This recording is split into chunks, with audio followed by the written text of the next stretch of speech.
This is Josh and Jay's Excellent Video Game Show.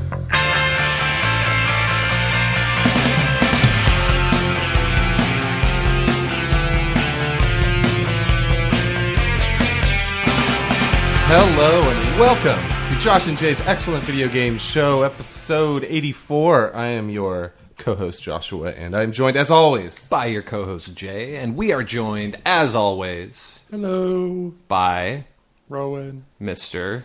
Rowan Kaiser. Rowan. This is why I'm a critic. Rowan Kaiser. Yeah, how you getting on Wolfenstein yet, Kaiser? I've played some of it. I kind of have let it go, but once I turn in the two projects I have been working on, Were you happy that Germany won today in the World Cup? Sort of. My World Cup rooting interests are generally anti-colonial or anti-imperial. That is the most Rowan ass answer to. Did we have the Rowan drop? The You're down with the agnatic primogeniture. So the Germans and the Portuguese have both been pretty colonial, so that's kind of a wash. How many games were today? 3. There's 3 every day? No, there were 4 a couple days ago. All I know is I've seen 7 games in 3 days, which is more. Hey, I'm baller. More soccer than I've ever seen. My girlfriend's Colombian, so she's really into soccer. Well, I don't know if that's why, but she's really into soccer. So, what does that mean? So we threw on the game in jest, I thought, and I started capping on soccer, and no. So then I learned all about soccer, and it's USA just won today. That's big news, right? E3. Most of our listeners are international, but to the few Americans listening, you should be excited. If our viewers are international, then they probably are also likely to be following the World Cup generally. And excited that USA won because we're not good, right? Because we're imperial. We're everywhere. Yeah. Everyone cheers for us. At everything. That's true. Well, Rowan and I were... Well, I noticed Rowan on Twitter talking about this, and I replied, but that it's kind of weird seeing the U.S. team in mostly red uniforms. Yeah, the first thing that you do in order to get into the World Cup, Josh, is start questioning sartorial decisions. Exactly. So, I turned on the game... 30 seconds in, I was still figuring out that the U.S. was in red and not in white, because the U.S. is usually in white or blue, and they scored. Well, we've got all those colors available to us. We do. It's just very rare to see the U.S. go for the all red. I think there have been red shirts before, but they're usually with, white or blue shorts or something. I feel like as children of the Cold War that when you see an international team in red and it's not China or Russia, I'm like, what? My brain can't handle the dissonance. Just the Rocky Five-ness of it. It's Rocky 4. Rocky 4. Yes, the Rocky 4-ness of it. You're right. My brain can't reconcile outside of the Rocky 4 universe. I think the weird thing about soccer for me right now, should I call it football? Just call it soccer. Okay. You're American. You guys know what I mean. I like the part where the game's almost over, you're at 90 minutes, and the refs... How much time we got left? Don't worry about it. You know? It's like, don't worry about it. I'll worry about that. You don't worry about that. But I got to know how much time is left. And then at the very end, 3 minutes.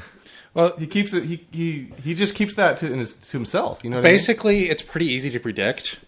If both sides use all their substitutions, those are supposed to be 30 seconds each. Mm-hmm. So that's 3 minutes guaranteed in almost every game. And then it's add a minute for an injury. But they fall down every 30 injury. seconds. Somebody falls down. The game grinds. Yeah, to a halt. I thought that basketball was all about the flop, but no, that is not the case. No. Everything that can have flopping does have flopping. It's part of the strategy of the game. It's built into the game. And then no one caught the golden snitch in 7 games I've seen so far. So I was watching for it, but can't catch that. See, this is funny because you're actually older than me, and I always feel like I'm too old for that shit. Harry Potter? Yeah. I got into Harry Potter. I was in Alaska and for months, and there was nothing to do, and this was no internet or anything. And they had the Harry Potter books. I read the Harry Potter, and I got so into Why were you in Alaska? Gutting fish. Was that just a job that... they would hire me. Yeah. I know other people have been they will give me a bucket load of money to waste a year in Alaska. Yeah, I would go for like 2 or 3 months at a time and end up with $2,000. It's people think it pays a lot, but it really doesn't. I think that's the guys who made Surgeon Simulator are working on Fish Gutter Simulator They should. next. I went fishing with my family last summer, and we caught all these little dumb fish, and then at the end, everybody kind of looked at me like, "Dude, this guy's the pro." So I had to gut the fish. You didn't just throw them back? It wasn't just about the thrill of the hunt? No, we had a big old fish fry. I come from fishing people, Apparently not. fishermen. I like to eat fish, so that must be why we're friends. You're a Pescatalian. There's something, right? What is it? Pesca You Jesuit. only dumpster dive? I like Pesca Jesuit. It's kind of funny. You'll eat meat only if it's dumpster dive. No, only fish Only fish. in the dumpster. No food with a foot.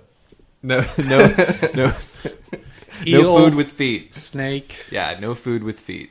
Have we talked? We haven't talked about Skyrim on this podcast. There's all I'm just Have why you can't played they? the World Cup mod in Skyrim? Why can't they just? If I open a box, you know what? I've said too much. What about the box? If I open a box and I get a sword out, just take the number of the sword I have and make the one in the box one more, so that I go, oh, cool. Instead of it's the same attack as the sword I have. And then you go to the store. Times 20. You go to the store to buy a sword or whatever you're using, a bow in our case. And, he sells all bows with the exact same attack power as me. And when I level up, he replaces his stock. He knows that I've leveled up. Yeah.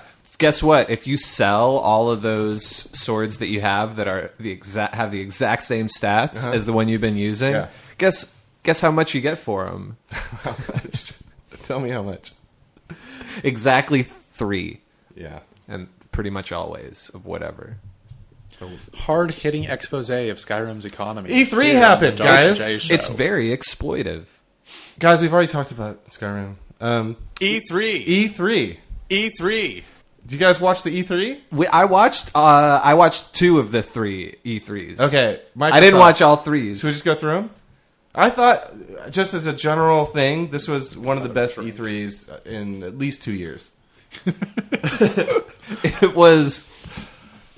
This E3 was cool because it was good. It was good. It was good. It was good. Good stuff. I'm excited for video games.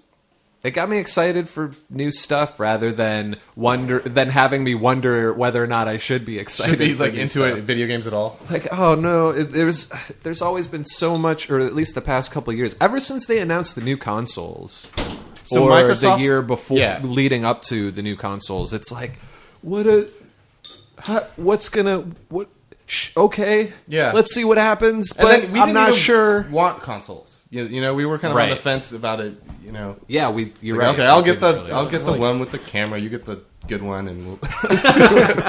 I guess we have to get Watch Dogs. Yeah, we'll have stuff to talk about. Oh God, Watch Dogs. Well, instead of going through them one by one, because I don't know if that's really worth it.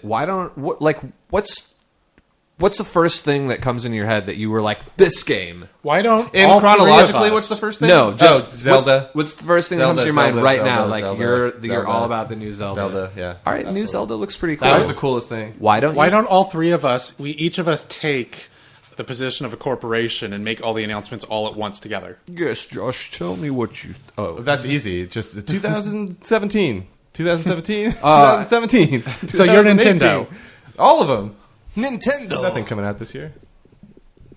So Zelda. tell us about the new Zelda. What It looks like wowed you? Skyrim.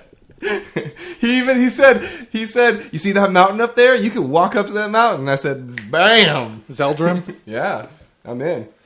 You're like, as long as I can Thoom Link off the mountain. No swords in that trailer, all bow in that trailer, son. Yeah. You got a bow, you got a mountain. So the year of the bow was 2013. So yeah, that makes sense that Nintendo would get on that now. Yep. Wait, was it 2013 or 2012? We have new 2013 was the year of Luigi. fiscal year.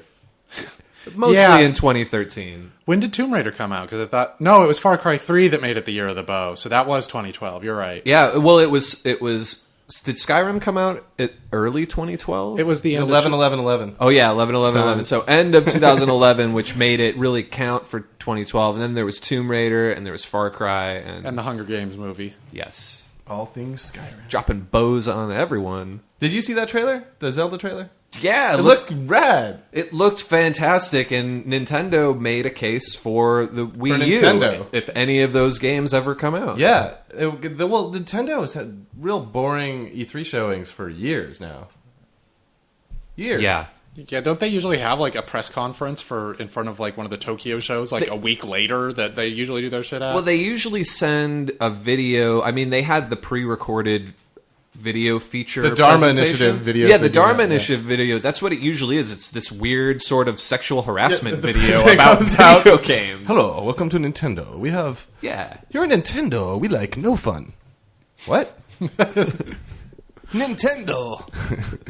Other console Kinda. like graphics. So we say no graphics. I didn't really like it, but a lot of people did. Yeah. That trailer looked phenomenal. That 5 seconds or whatever it was. And they also announced that tank marrying game. I assume you could marry the tanks because it's a steampunk game by the Fire Emblem people. Oh, so you level so you 5 can, is that? So Rowan's gonna be really excited to make tank babies, but then wait until not deal with them until they grow up and have interesting tank personalities. Right? No, they come back through time. Can you guys tell me about that game? Because I saw that they were announcing a 3DS game, and I saw everyone excited, but I do not know what Tanks it in is. Time. That's about all I know. Is It's that- steampunk tank tactics? Oh no, it's like Valkyria Chronicles? Yeah. Wait, it goes is- to the first person. Valkyriarchy Yeah. Chronicles. Is this the game that has like the crazy cell shaded graphics that look like classic comics? I didn't see pictures of it. I Yeah, I didn't haven't see seen any Or am I pictures. thinking of a different I just saw game? tweets. Well, This is, my E3 was occasionally skimming people's tweets despite muting the hashtag. Well, it's Level 5 I like their games. And it also is coming out not now. cool. Was that all there was to Zelda? Just there's a mountain There's a mountain and a bow? Zelda, bow? Okay. Zelda is gender, or Link is gender ambiguous. Wait, No, did you see there's these crazy people that pour through trailers? Yeah. And they'll take a 5-second trailer and make a half-hour video. you mean and- the Zelda truthers? Yeah. So I watched that. You mean NeoGAF? There was Right. some... What's that? There's some cool stuff besides that. Well, I don't know. Stuff besides... This is so dumb. Yeah, the monster showed up and there was cattle and the cattle ran away. That was cool. But there is this That's not all Nintendo had. there is this it's a non-controversy because I don't think anybody cares one way or another, but there's some people who thought maybe Link was actually Zelda or something. They- A woman. They thought that Link could be female in like the main picture that they've shown because Yeah. it was super androgynous. Yeah. I just want to say that this is a good sign for Zelda because it turns out that's exactly what we all thought when we were 7 years old playing the original Legend of Zelda. You set us up with that one. No, I just... well, yeah, because that's what's been going on. I didn't Frankenstein's have the to, doctor, not the monster. but it doesn't even... Yeah, exactly. Wolfenstein's the castle, not the Yeah, shooter. it looked like it could have been a girl or a boy. I think the dude might have come out afterwards and said, Yeah, I think somebody said, no, this is conventional Link. But it's cool because Link's always been David Bowie, you know? Yeah, Link's Or not, Tilda Swinton. not Yeah, the or most Tilda Swinton. masculine-looking dude in the world. No Could, stubble. could you imagine if David Bowie and Tilda Swinton got together? There's They a- have the most... There's a picture They would of make them a- dressed as each other hanging out together. That- Wouldn't they That's just make a rad. gray? They would...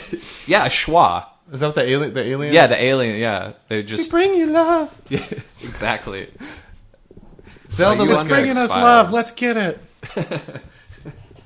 Yeah. You know what? I got all excited about that new Dark Souls game, and I was like, I gotta get a PS4 for this. And then I remembered, wait, but I didn't finish the old Dark Souls game. Yeah, how are you doing on Dark Souls 2, by the way? I went back to Wolfenstein and Dark Souls this weekend and played for about an hour of each.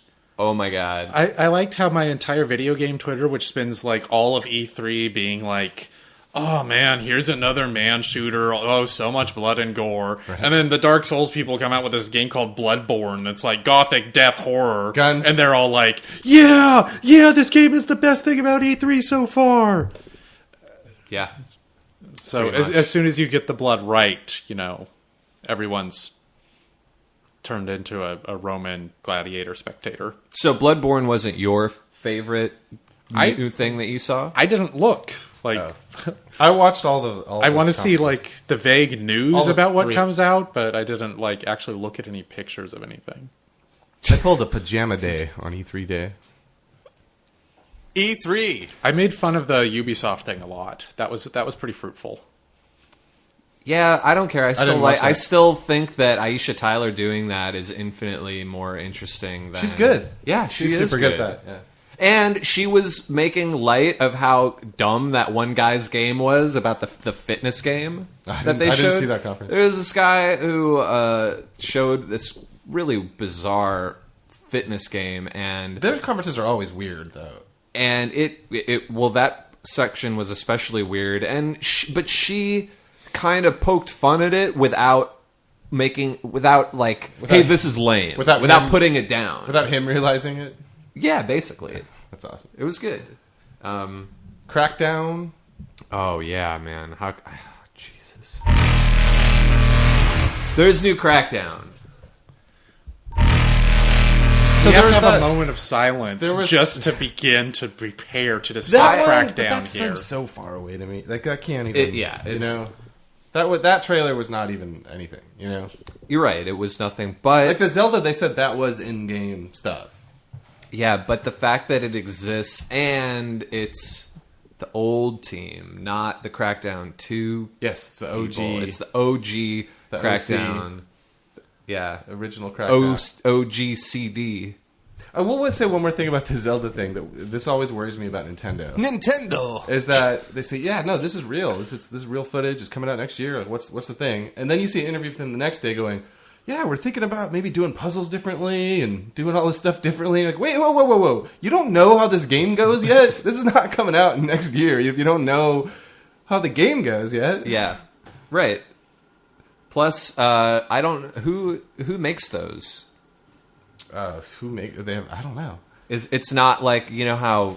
It's not like Miyamoto, who just... like he pretty much It's the same makes place all that the makes the Mario iPhones. games. I think, that factory. Foxconn? yeah. No, they make And the- that's when Josh and Jay's show turned into Josh and Jay's American Life.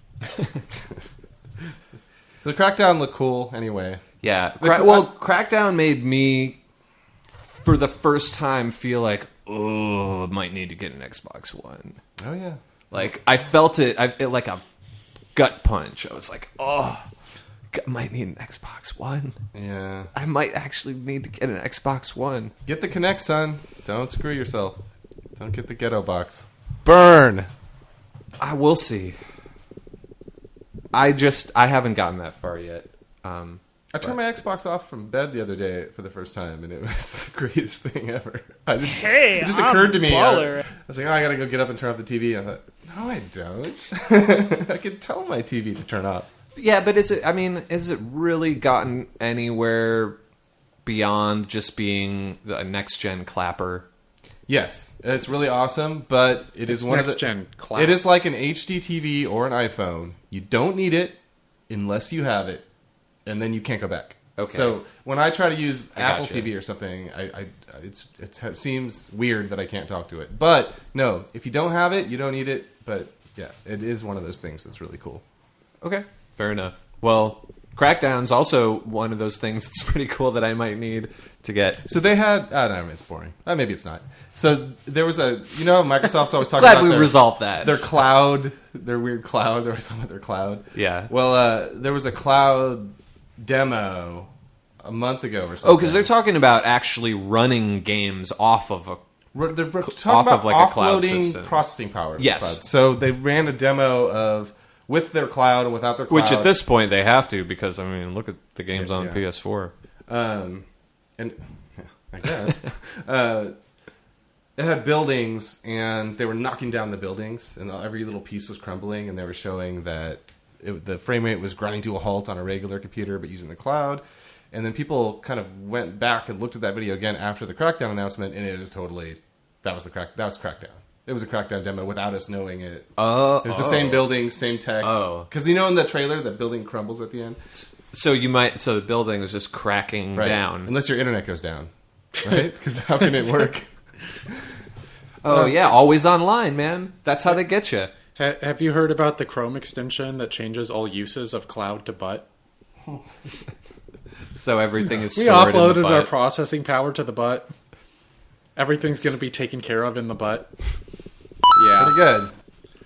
What else? Does Sony have anything cool? Yeah. I'll tell you what the coolest thing about Sony's conference was. They know their audience. They're like, hey, if we're going to win E3, we're going to have to make all these 30-year-old former PC fanboys get a boner. So what do? They bring out a Grim Fandango remake. Yeah. Yeah, except that's not even an exclusive. See, that's the whole trickery about this E3, little boys. I'm wiser and older than you guys. These people come out and they say, we got Destiny, we got Grim Fandango. Those are all coming out on everything. That's Those aren't true. PlayStation games. Destiny's not coming out on anything relevant. Yeah, it is. It's not coming out on PC. Yeah, well. Oh, maybe not. Yeah, why wouldn't it? Of course it would. It doesn't... Probably It's not announced. announced? It's not announced yet. It's announced for the all too older and all too newer things, but Which are already older, because I feel like last time consoles came out, they were way better than my computer for a little bit, at least. Oh. This time, there's none of that. no. I think Bungie worries a lot about getting the feel for everything right, and switching from controller to mouse is like a huge step for them. Well, I mean... Well, also, they have to deal with all these different configurations, and they want their games to run probably super tight. Well, I can speak to that because I played Destiny. We're not talking about Destiny yet. I thought that's what you were just talking about. No, we're talking about the idea If of it was on Destiny. Xbox One, we could talk about it. Oh, okay, sorry. No, we can talk about that. Are we done with E E3? No, I just meant since you brought it up. But Well, that Destiny was at E3. that's my point. Yes, but Jay played it. He had a hands-on. I'm going to allow it. I'm gonna say Preview that for I'm gonna us, say Jay. that real quick though that Grim Fandango did bring the house down, and I'm one of those people who got a giant Grim Fang boner for it. So I don't care. I don't care. There's the episode I'm title. excited. Like, I mean, it's ridiculous that a game that sold 100,000 copies 15 years ago is like supposedly going to like win something for Sony. And it will win, press love, because that's who these people are, Yeah, but you make it sound like it's a complete waste of time and energy and It was, right? effort. It was a And, waste. The whole Sony press conference was a waste of time and energy. The entire industry is a waste of time and energy. No, that was a big surprise. I'm with you. It's cool. Yeah. It's just an interesting sort of dynamic where this seems something that's aimed directly at the press. Yes. This is aimed at Kirk Hamilton. well, yeah, but longtime Grim Fandango but lover. it's smart of them because the way that it looks from somebody watching it at home was that you saw that auditorium explode. Yeah. Like bigger and louder than any other announcement of the whole show that I saw. Yeah, and this is like ridiculous and hilarious to me. Yeah. I'm okay with it. Like Sony can pander to me all they want. Like tell Sony to do an HD Sid Meier's Gettysburg. I felt that Sony's... Yeah, I thought that... Like, last year they came out and they did a really good job. They brought out the indie stuff. And this year they did the same thing. Yeah. And I felt like Microsoft did the same thing, which was awesome. But I felt like Nintendo... Maybe it's just that they played their expectation games. They brought their expectations so low that... They sucked so hard. Yeah, that it was such a comeback. Well, why hasn't... I want to know why Microsoft hasn't learned to just show games that aren't exclusive just to seem cool like Sony does. Oh, they do. They do that. They open with Call of Duty every show. People think of Call of Duty as this Xbox game. Oh, that's true. It's like I the never biggest even... game. You know what? I never even thought about it like that, but that's very Yeah, true. Everybody does it. Everybody does it, Jay. I'm just saying I was less thrilled with the stuff that Microsoft showed over Sony, even though that you were? has nothing to do with... I mean, like you said, most everything is coming out on both consoles. So I thought, what Microsoft had, they did Crackdown. Yeah. Well, also, we don't have to play this stupid, like, none of us are like, who won E3? Like anything like that. Oh, yeah. It's not really about Because that Nintendo at won. all. It's not even a contest. I thought that both of them. Honest, look, frankly, the games that No, excite me the Microsoft most. had more cool games as far as I was concerned because they showed. Well, they showed that Assassin's Creed, which is always It's back to being Assassin's Creed, the shitty one. Excuse me, Crackdown. KWTF listeners. They had that weird game I've already cussed with the twice. dragon avatars. Did you see that thing? Dragon Avatar Age? I don't know. It was monsters fighting each other, giant monsters in a forest. Fighting Oh. each other. Pacific Rim? Evolve. No. That's the Left 4 Dead thing. This was weird. Oh, okay. I don't know what it was called. I'm not sure. Black and White 3? Yeah, that would be all right if they announce that. That's an idea that's worth continuing to try until they get right. That'll be Peter's next thing. Yeah, Goddess is like Black and White without anything that made Black and White interesting in any way. Goddess is it's subtitled Gray and Gray. But Sony had some It's Goddess : Goddess. yeah. But Sony showed some cool stuff. What That did they have? that other cool indie game that they showed. Oh no, the one that was apart cool that from- Microsoft showed was the one by it was all like a guy going through a factory it's like a side scroller. It was a killer trailer. And he was like looking through windows. He was kind of it was by the Limbo guys, I think. It just was phenomenal looking. Oh, maybe I missed that. I can't think of that. Doesn't sound familiar to me. I was thinking of the one that Sony showed, Giant Squid, I which didn't is there were a see that couple one. Squid games this year. Really? Yeah, Year of the Squid. what was that? It looked like a very sort of pared down color palette, like simple minimalist kind of design, but it was sort of The Abyss meets an adventure game, like a more whimsical version where you're like on the ocean floor and there's like aliens and kind of alien sea creatures. Oh right, yeah. That was cool. Oh no, they showed No Man's Sky also. Oh man, that game looks just the whole idea of that Cuss, game is just cuss. No swearing. is ridiculous. We've already cussed at least 3 times. so ridiculous. Yeah, I've twice, Jay's once. Yeah, we gotta God count. damn it. We're keeping a tally. Yeah, but the thing about No Man's Sky, and it does look like everything I want. Let's break it down for the listeners real quick so they know what we're talking Should we about. beatbox? Yes, Rowan, beatbox. So, No Man's Sky is this game where you're a guy and you're walking along a planet, and then you get into a spaceship and you see a dinosaur, and then you fly off the planet, and then there's a space battle, and then you go fly into another planet, and you fly all the way down to the surface, and there's another dinosaur. Yeah, that's how the demo. So there's infinite planets. So it's Starbound? Some planets have green dinosaurs, some planets have blue dinosaurs, but every planet has a different colored dinosaur. Do you think that's what it's going to come down to? I do. I don't know what this game is. So it's this What color are the dinosaurs on God's planet? Some of them have fins. I don't know. It just seems like, what is this? on God's planet. The promise there are is- dinosaurs and humans living together. What's the promise of this game that you sort of you can go from the surface of a planet into space and then onto another surface of a planet, right? Yeah. Well, first of all, it looked neat because it looked like awesome. that. It looked like that sleek metallic. It's like that combination of new sci-fi, but it's like what we thought cool futuristic sci-fi looked like in the 70s. Yeah. And it looked like the game you pitch when you're 8 years old. And then you see a dinosaur, and then you get in your spaceship, and then you drive into space, but there's all of space, and there's all the planets. You can go to all the planets, and they have different dinosaurs with different colors. Yeah, so the craziest thing about this game was that when the developer came out to present it, he was like, we're really excited for people to start playing this game because we don't know what's in it. Right. And that was the most interesting thing I've ever heard a developer say about their game. Okay, but as a programmer, if I create a random number generator, and you hit enter and it gives you a new number, I'm really excited because I don't know what number is going to happen when you hit enter. It's the same But it's thing going to be a number. as a procedurally generated game, right? It's just... it's more, but... It's interesting because I think this was about this game, but I saw Clint Hawking, who made Far Cry 2, on Twitter, and he was talking about how basically they didn't really know how to deal with E3, so they just tried to make the game awesome enough that they would just load it and see whatever happened and hope that it was cool. That's awesome. That's great. For Far Cry 2? Yeah. Yeah.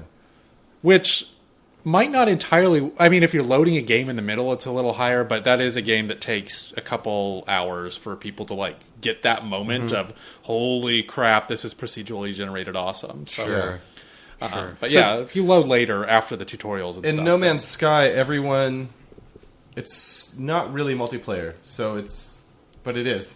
It's one of those... It's the new kind of multiplayer. It's lonely multiplayer, like Exactly. Dark Souls. Exactly. Everybody starts on their own planet on the edge, outer edge of the galaxy. The Rim, perhaps? Yes, exactly, which is evidently the safest area. And then as you go towards the center of the galaxy... More dinosaurs. More dinosaurs. And you get credits which allow you to upgrade your ship by killing things and trading things. And I mean, it is a video everything's- game. Everything's procedurally generated. But when you go to a planet and you see a blue dinosaur, you say, you claim it. Jay discovered the blue dinosaur.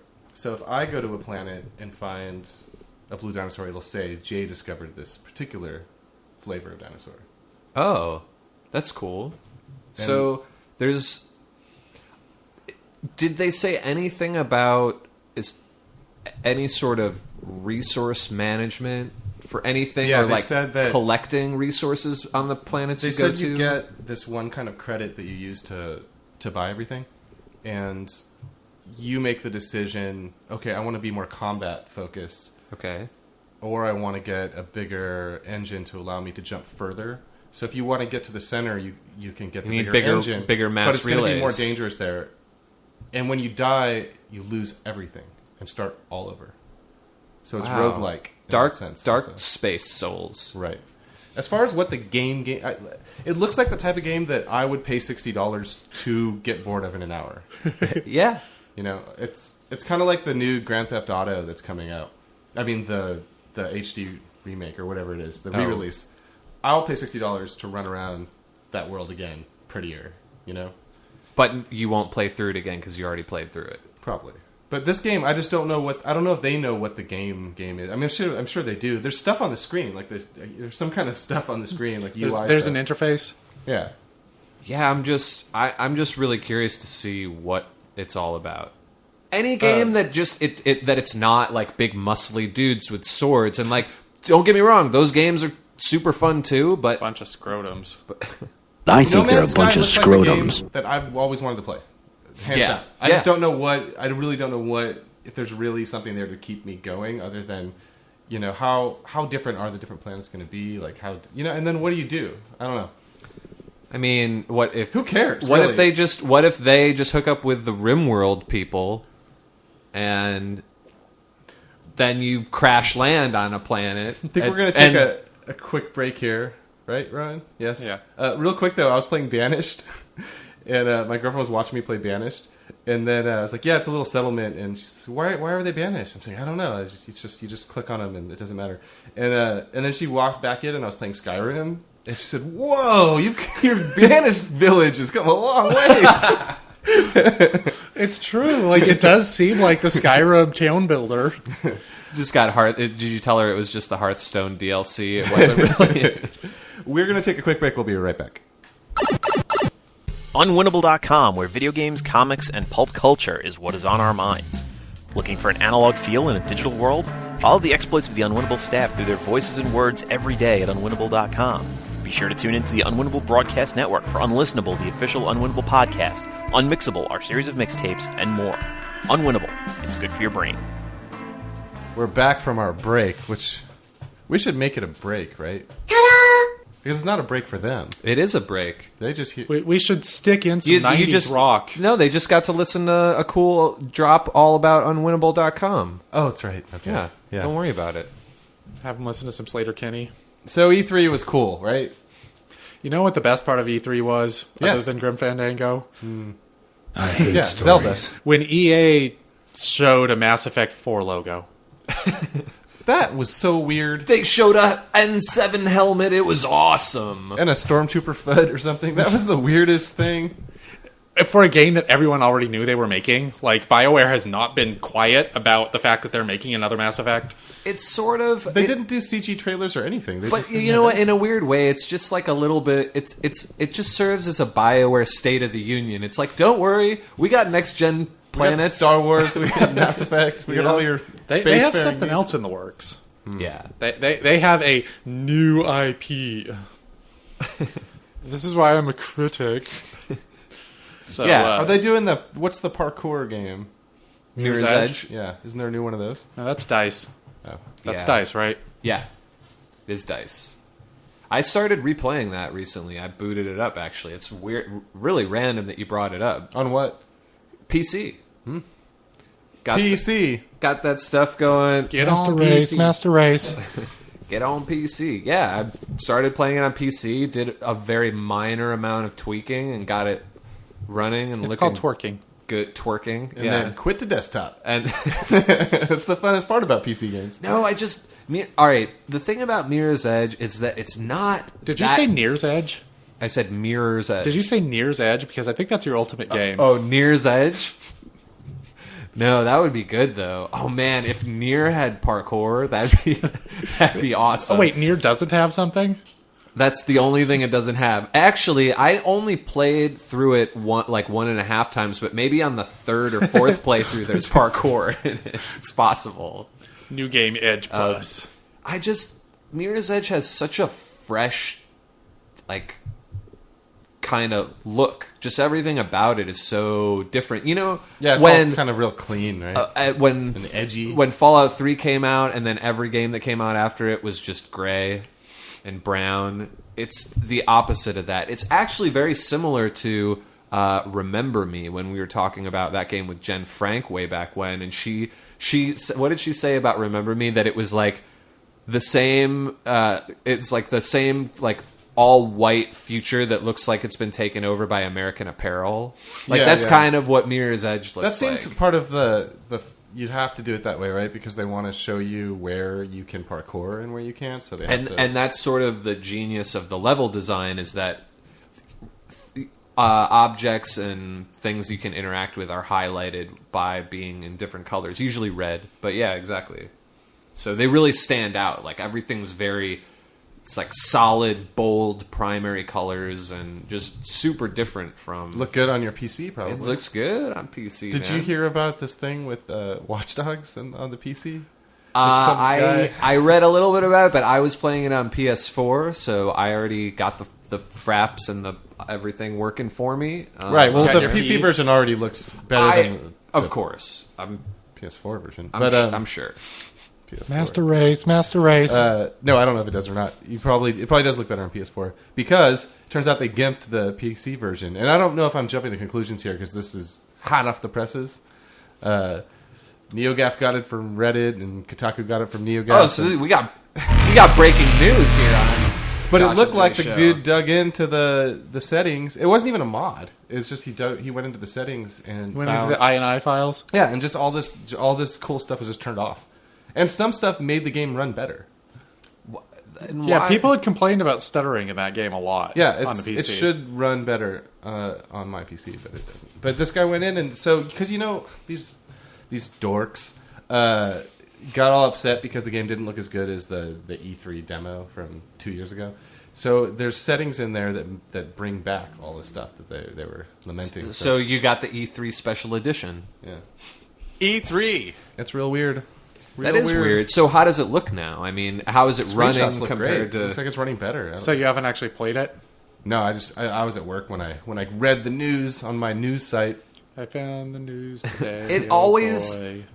blows my mind when you can mess with a game and you're like, hey, by the way, it looks way better than it did, and it for runs some better. reason it runs better. Yeah. How is that possible? I don't know, magic. I did that. Well, not the running better with Wildstar, but What's up with Wildstar? You turned off butt jiggle or turned on butt jiggle? it was not the Depth butt of jiggle. field, but Yeah, it was a field, booty of field.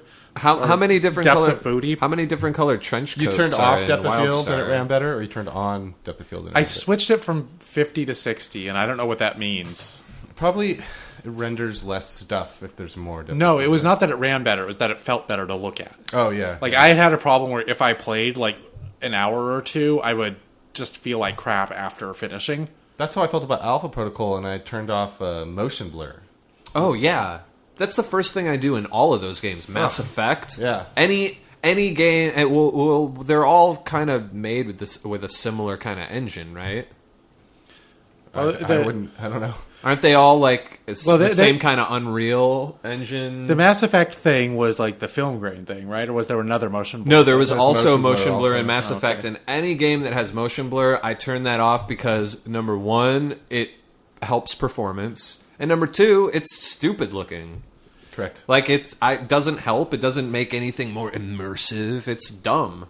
It's just blurry. It's like, oh yeah, do you want to watch some of the game that you're playing? Do a bunch of weird like wiggly super stuff blurry. and just Yeah. look bad? It makes me feel No. almost sick. when there's Uncheck motion this blur, box. as opposed to when there's not. Yeah. So the Wildstar thing was like the field of vision or depth of field or whatever, and it was like what it did is it's like you have a sort of cone that you see where here's your eyes kind of point at a thing that's focused in front of you, and then they like expand after that and see the things after. Yes. So this like it sort of pushed the angle that you were like looking at it from the outside in a little bit, and that sort of like expanded everything that you saw in the distance. It's like it changes the f-stop of the viewer camera or the. Is it an first f-stop? person? No, it's third person. Okay. Well, from your character's perspective, yeah, that's Yeah, it's- weird. And so it was like weird that just doing that actually seemed to really help, but apparently this was a thing that was a big enough deal that like there were people making mods and like things to copy and paste into your chat window that would actually fix it, and it seems to have fixed it. Like Nice. I don't really notice that the game looks better, but I definitely don't feel like shit after playing it, Good. which I had. Well, that's the best kind of tweak. Is that if you feel better, but you don't notice the difference necessarily. It sounds like a good solution. But what's up with Wildstar? Like, what is it? It's well, you know how Boring. Sorry. you know how there are massively multiplayer role playing games. Yes. It's moderately And they're all like, multiplayer. we're embarrassed to be a massively multiplayer role-playing game. We're like, oh, you can play any class, and they can all do whatever. And maybe we don't even have really classes anymore. Everyone can heal, and everyone can do everything. Wildstar's like, no, screw you. We are going back to, like, original World of Warcraft style, when this stuff was, like, fresh and new and exciting, and made you actually have to work for your shit. Everybody Like- had a role, a specific role, right? Right. It like says, here are all these things that are, this is the game, is all this crap that everyone says is the bad stuff about massively multiplayer role-playing games. And it is bad for some people. But for all the people who like fell in love with original World of Warcraft, this is good stuff. It looks like World of Warcraft in space. Sort of, yes. It's more science fantasy. World of Spacecraft. So that sounds like a good thing. It's fairly good. It's kind of like a cartoonish exaggeration of all the ideas of those sorts of games, and that is somewhat good because it's not these games trying to run away from what made them great. Right, because most of the games are like, we're an MMO, but here's our Here's thing how that- we're going to make it super easy for new players, and then it's like there's nothing there anymore. It's moderately multiplayer. Which is weird because World of Warcraft is super friendly to new players. Well, World of Warcraft is now, Yeah. but in the past, like stuff like only in the first two iterations, the original game and then the first expansion, only Shadow Priests could bring mana back to other characters. What? Like, so only one specific brand of one specific class had this ability. And then in the next expansion, they gave it so, like, every class that can cast a spell has something that will give mana back to other players. It's anarchy. And so it's like... dogs and cats living together. It got rid of this idea that you had to, like, work to build up a priest, and you had to find priests who were actually good at going into shadow mode and being good at that and had all itemized. So were all the people that that had the thing, whatever you're talking about, were they all bummed out when they were? I would rendered imagine use- so. I had stopped at that Useless? point, but I would imagine that they were annoyed. I was playing a Shadow Priest when I quit, and I would have been annoyed if I had gone from like one of the most useful and unique classes to just another class. Hey, you want to be head of the class. But yeah, Wildstar like embraces those ideas. Like, not necessarily quite those class divisions. I'm not in like the in-game raid stuff, but it embraces the ideas that dungeons should be really hard. You should write about the oppressive class divisions in massively multiplayer role-playing games. That sounds like a Rowan Kaiser article. I did in my Final Fantasy 14 thing. Oh, there you go. There you go. It has pretty strict class things, and Wildstar is along that. But like Final Fantasy 14 feels like kind of gets into that accidentally, where Wildstar feels like everything is intentional about we want this to be like the perfect old WoW. And so it's like this cartoonish exaggeration of everything about it. So they like have this big, huge, epic, tragic plot or setting or whatever. It's hard to describe the games like that as having a plot. But like all the quests, like theoretically, like you're committing war crimes. You're getting war crimes committed against you and your people all the time. There's like one race that's fighting off a plague. They're like a mechanical cyborg or robot race, and they're like fighting off this plague or virus that is turning them into like corrupt evil things. Are they just spamming each other? They like go and eat people. So they like turn into... What is this game about? This is what I'm saying. It isn't. It's like it's Wildstar. about the game. It's about like going and doing cool stuff and raiding and doing hard dungeons and doing all the quests. It's not about a thing in a setting sense, right? So it has these robots who are corrupted, and this is like a really tragic thing. Their entire race could go extinct. But when you find this out and you start getting quests, the announcer shows up and he's like, "Yeah, you get to go kill some robot zombies from space." And it's like, so is this tragic or is this hilarious? Like, I don't get it. And the game doesn't seem to like really get that there's a difference. It's like Weird. It's very much about being the game and like doesn't like take any time to sort of like acclimate the idea that you are a character in a world. Huh. Does it have what Skyrim? I don't think I would like that. I don't think you guys don't really seem to like these games. I was Yeah, a we WoW don't. raider. I liked it. Not for us. No, I don't think it's for me. It sounds interesting, but just not for me. Does it have... So one of the things I liked about World of Warcraft when I played it for a month was I like... So I liked exploring. I liked going to a new area and the world was massive and it was just neat. I liked looking up at the trees and going, ooh, pretty...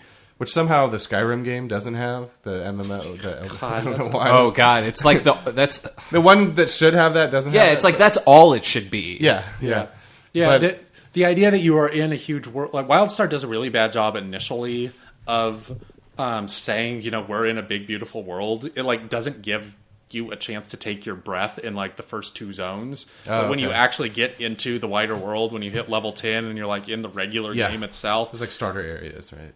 yeah, the starter areas are super over-designed, and they're just, like, bombarding you with information and things that you have to do, and, like, there's no, like, time to just say, those trees are awesome.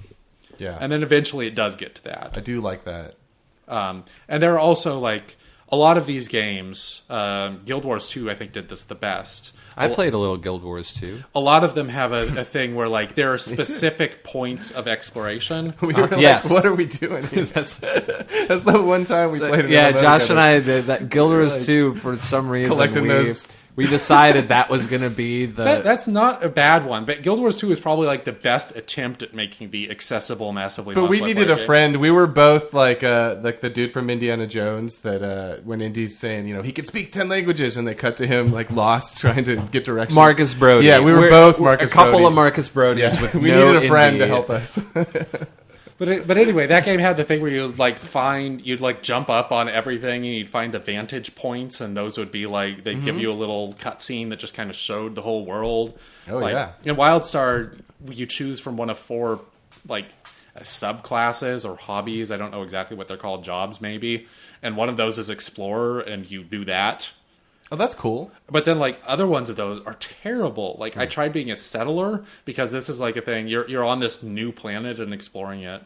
I like that.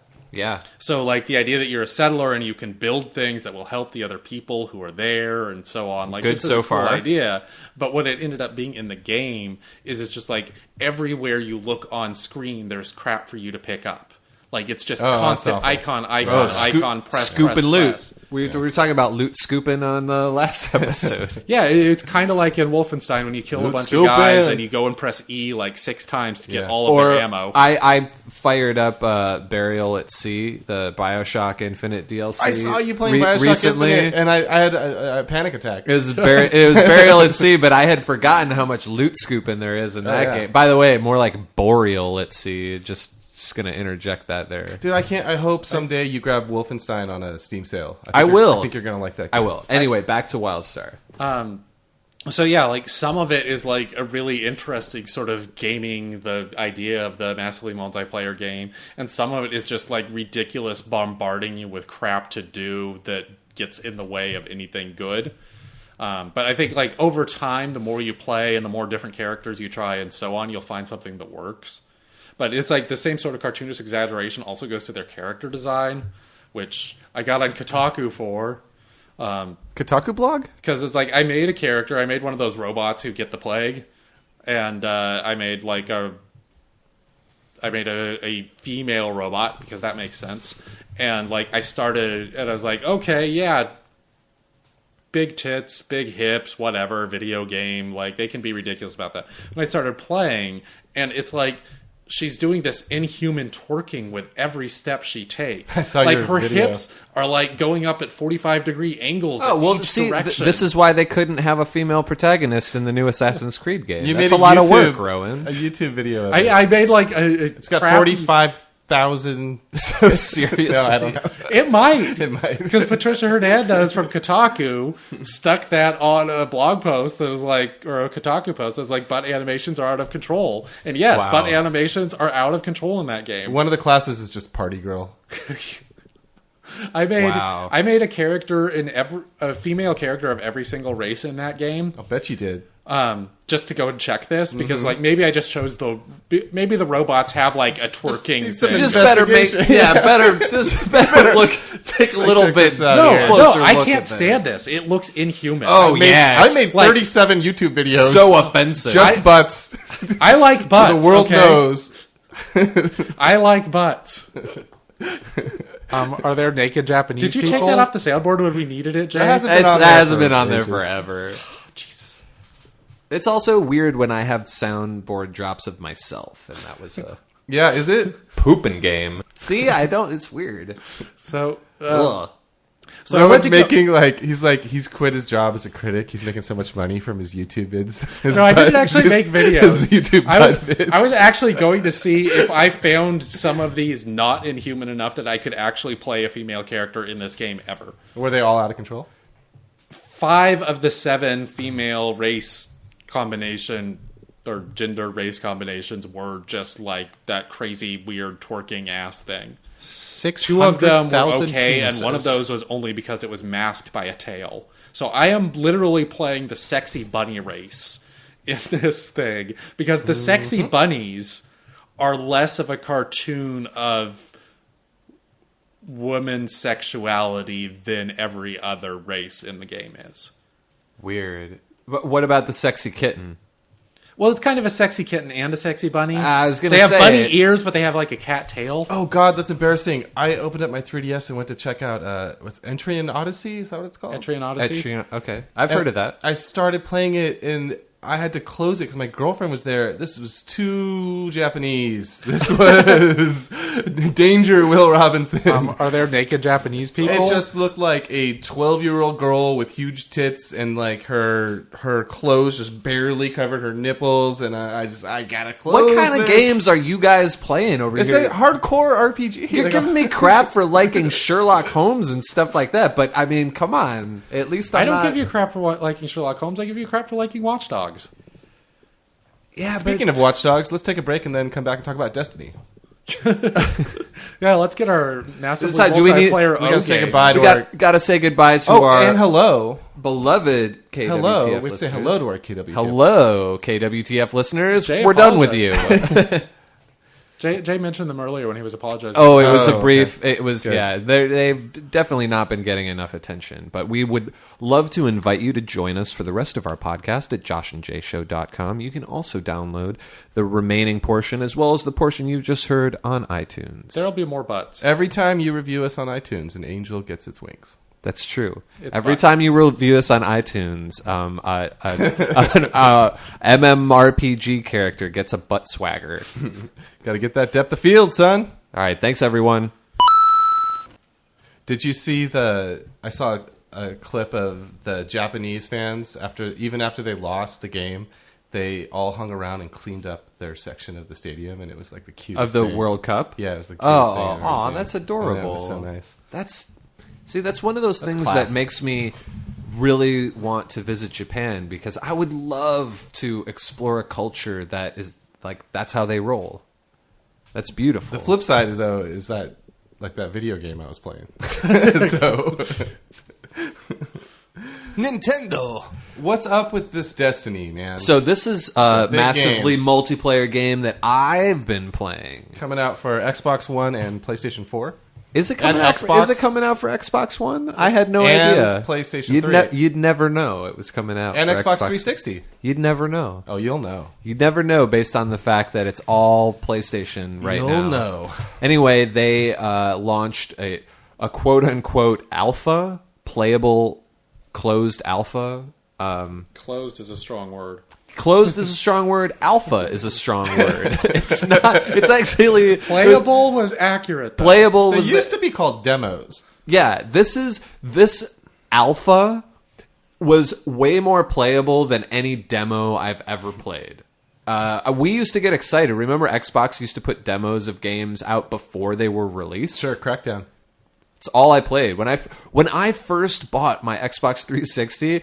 All I did was play the BioShock demo like over and over and over. So cool. When I got my Xbox 360, it was just a cornucopia of free shit. Yeah, I played. The BioShock, yeah. Oh, over and over and over. when Skate came out. Yeah. I just played the Skate demo for like a month or something. Anyway, this alpha is full on. Like it's a full game as far as I can tell. It just you hit a level cap.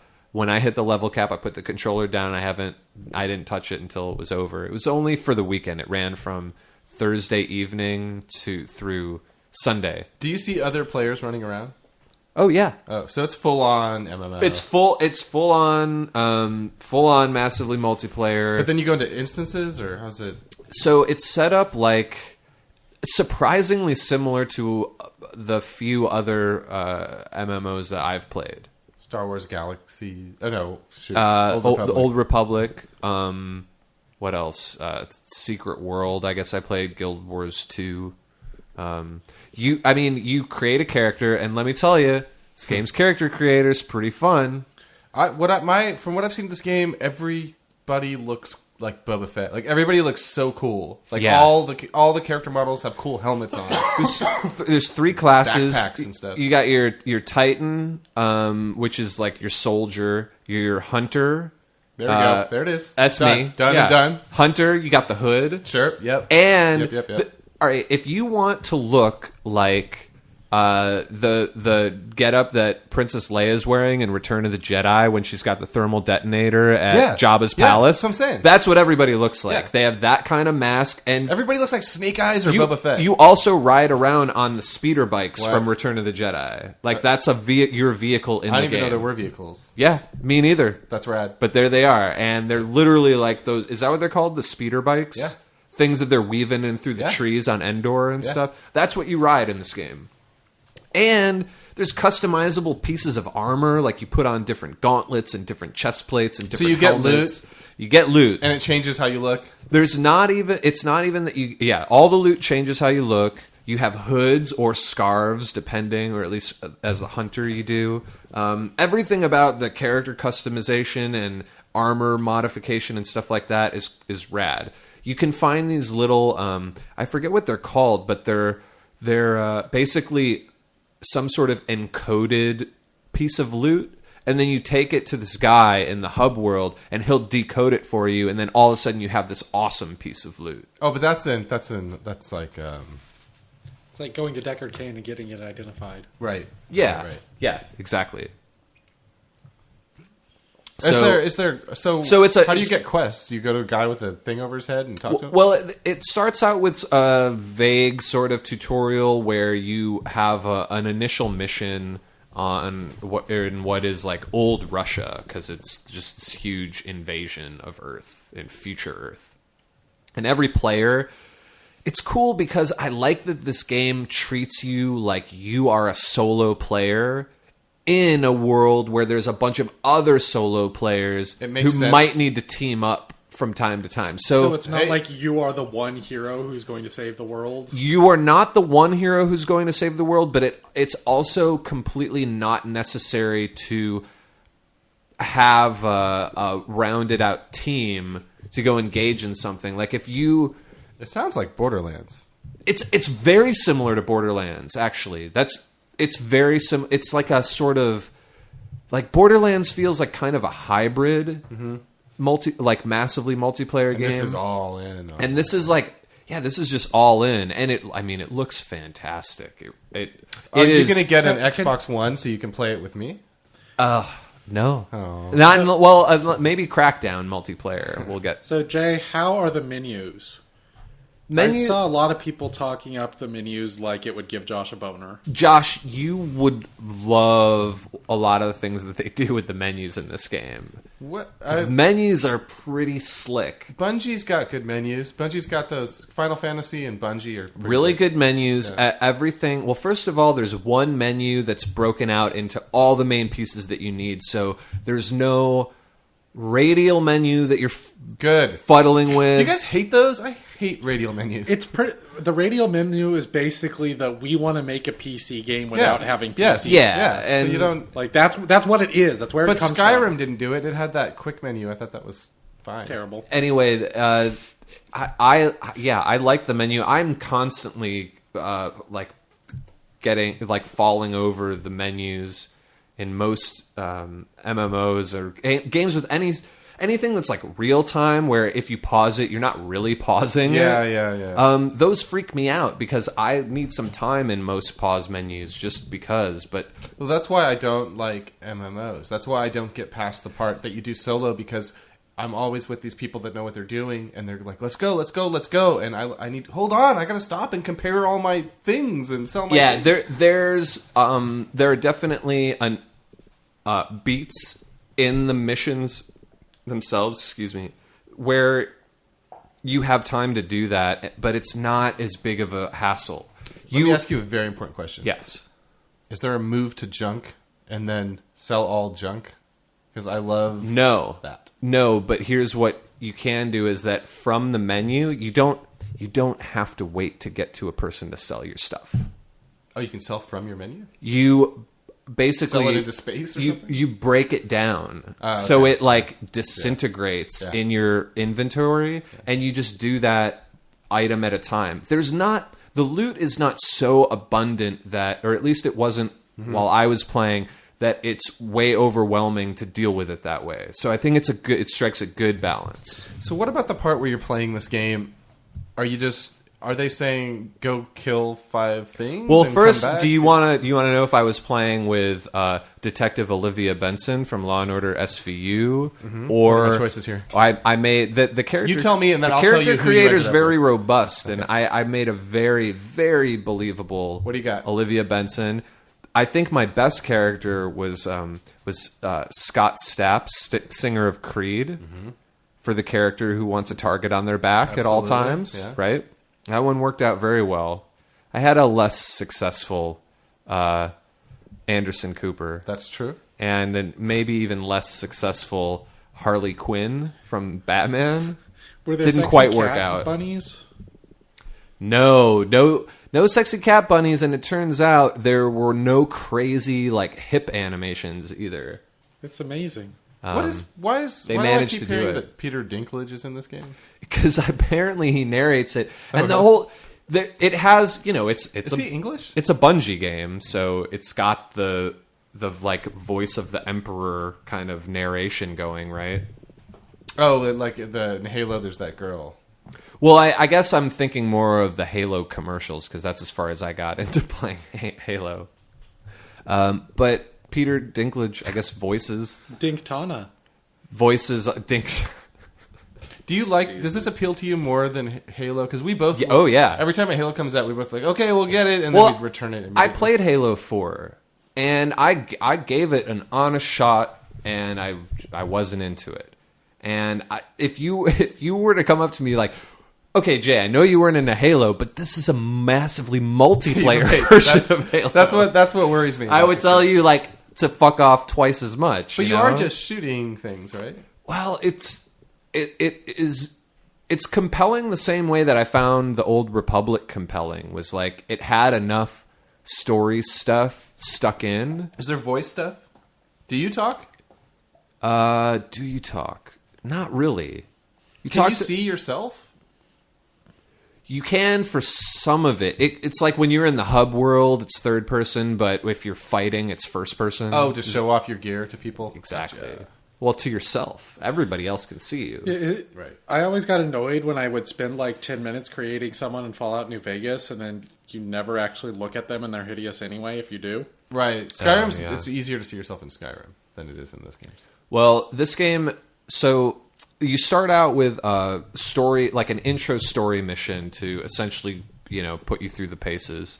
And then you get once you finish that, you get the opportunity to go to the tower, which is this hub world that I assume is like on the moon because it's close to Earth. And it's a pretty simple map. I mean, I don't know if it's going to expand any larger than it already is, or if you're just fighting on Earth and like our general vicinity the whole time. But the tower's on the moon. There's the Crucible, which is the PvP area. And then you've got Earth, which has different missions. It's got the intro mission that is a straight up story mission.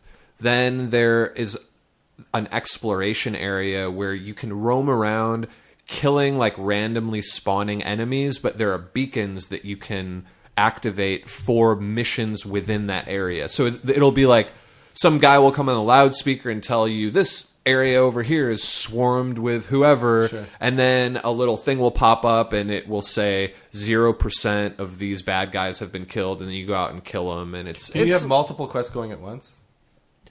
I don't know. I never tried. Are there varied enemies, or is it all the same? There are varied enemies, and one of the things that I thought was really cool was that it didn't seem like there were going to be that big of a variety at first. And then all of a sudden a random event happened. There are these random like group events where you sort of get a beacon and it's like an alarm going off. It's like, oh shit, something's going on over here. And then you'll see a little quest marker that you have to follow to find the spot, navigate to the spot, and it's got a timer on it. So if you get there before the timer runs out, you're in the event and you get to participate. And then it groups you with some people and you're all in there. Whoever is in the event, you're just in there fighting the bad guys that come. And sometimes they're crazy big drop ships that come. Sometimes it's just some big tank of a thing. And you're like, oh, this is a character I've never seen before. And then you have to take it on. And it's a long fight. And they're good. I just realized I'm asking like the worst questions, like real bad, like interview questions. No, like, it's okay. That's just like, how many guns does it have? Well, what's the fun factor? Can you slide into crouch? No, but what you can do in this game is double jump. What? You can double jump. Why? Because you have a jetpack? I don't know why. It doesn't matter why, but you can double jump, and some classes get an upgrade to triple jump. What? I'm not even fucking around. That's one of the things that makes me want to get into this game so much more. Because you want to keep playing? Are you going to get it? If I could have kept playing, it capped off your level at 8. So once I hit my level 8 cap and I realized that the level 9 loot in my inventory I was never going to get to use, right. I put my controller down and I was like, all right, I'm not going to come back to this. Are you going to get it? I want to reap the rewards. Do you want to buy this game when it comes out? Kinda. I mean, you, Jay Pullman, want to purchase maybe a massively multiplayer shooter from the makers of Halo? Well, I'm going to cancel my pre-order. I just pre-ordered it to get the beta code.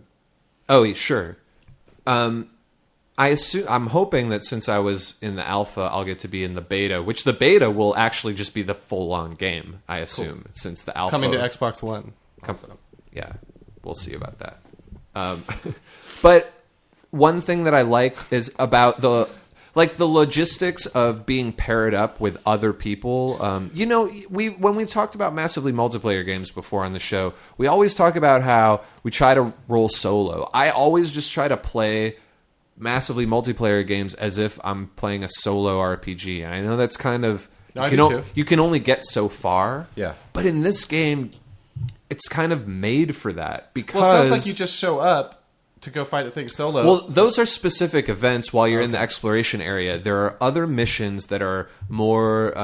it's like there is a campaign. Mm-hmm. And the campaign, as far as I can tell, is you follow essentially a single-player campaign where some of the missions you can play with other people. And the way you get paired up is you just, I'm going to do this mission right now, and it'll say, hold on, we'll just match you with a couple people that are also playing that mission, and then you go co-op with whoever. Were you rolling with a headset? I wasn't, but I made a discovery while I was playing this game because I thought that I might have a chance to play with a friend of the show, Brad Galloway, who's also... Wouldn't be an episode of Josh and Jay show. That's right, without Brad Galloway. So unfortunately, we did not manage to hook up. But I made sure that I had a headset working. You know what my new favorite thing is about the PS4? You can use any headset mic combo and plug it into the controller, and it works. Oh, cool. Which is not... Sony is not known for...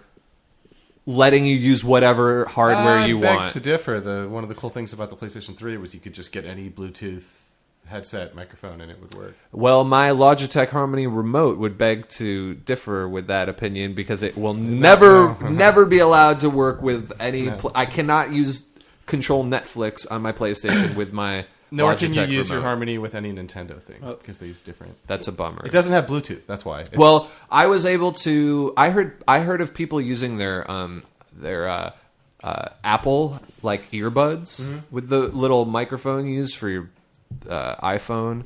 I've heard that works. Mine gave a weird buzzing sound, but my Astro headset that I have, I pop that thing in, sounds perfect.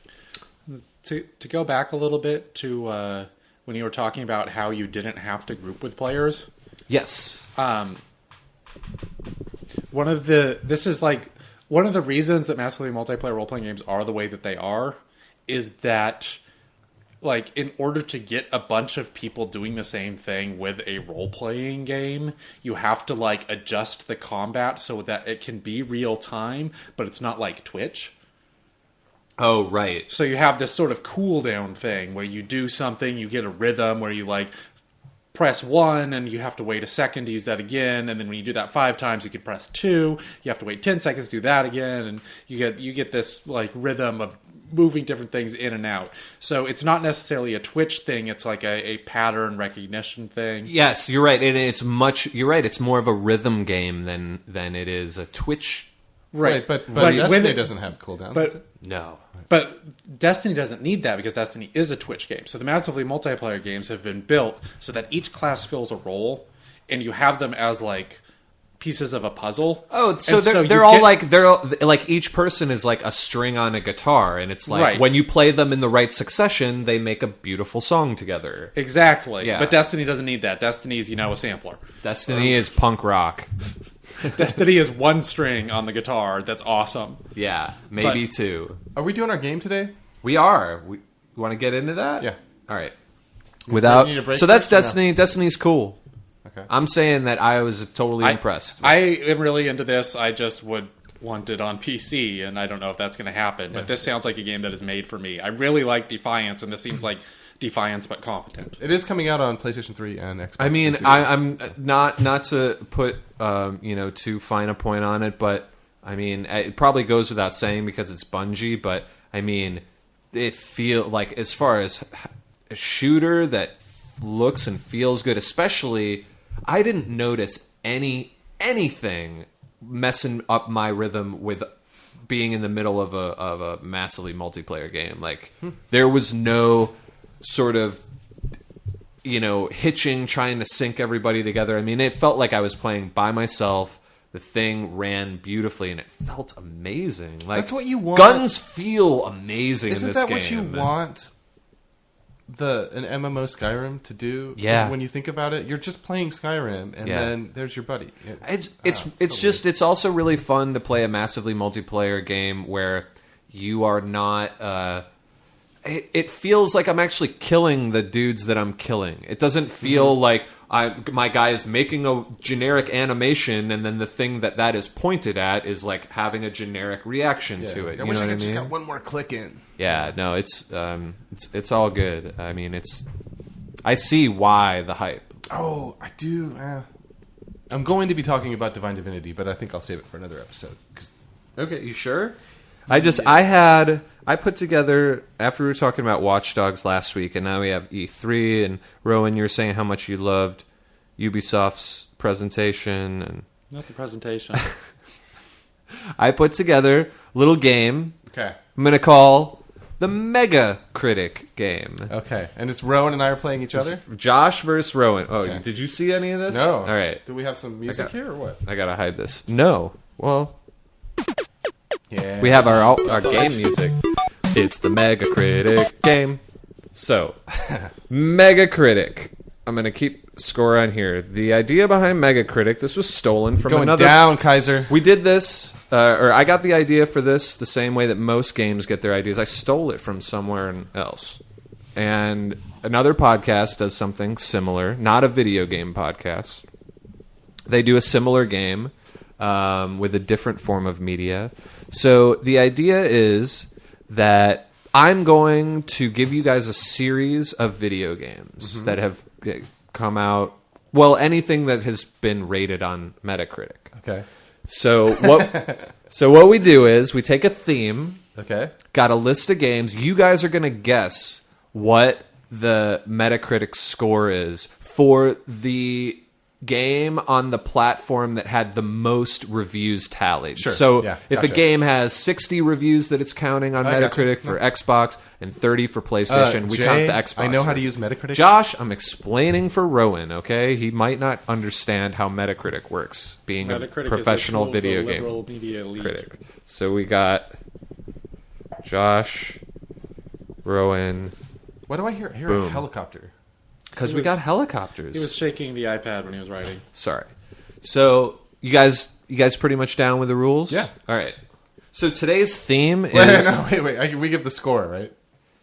And whoever's closest to the score wins. yeah. In fact, what you guys need to do is write it down. Is it like Price is Right, where you can go as close without going over? No. It's the way that it's scored is however far away you are from the actual Metacritic score. That's how many points you get, and then the person with the fewest amount of points at the end of the game is the winner. Oh, like golf. Yeah. Okay.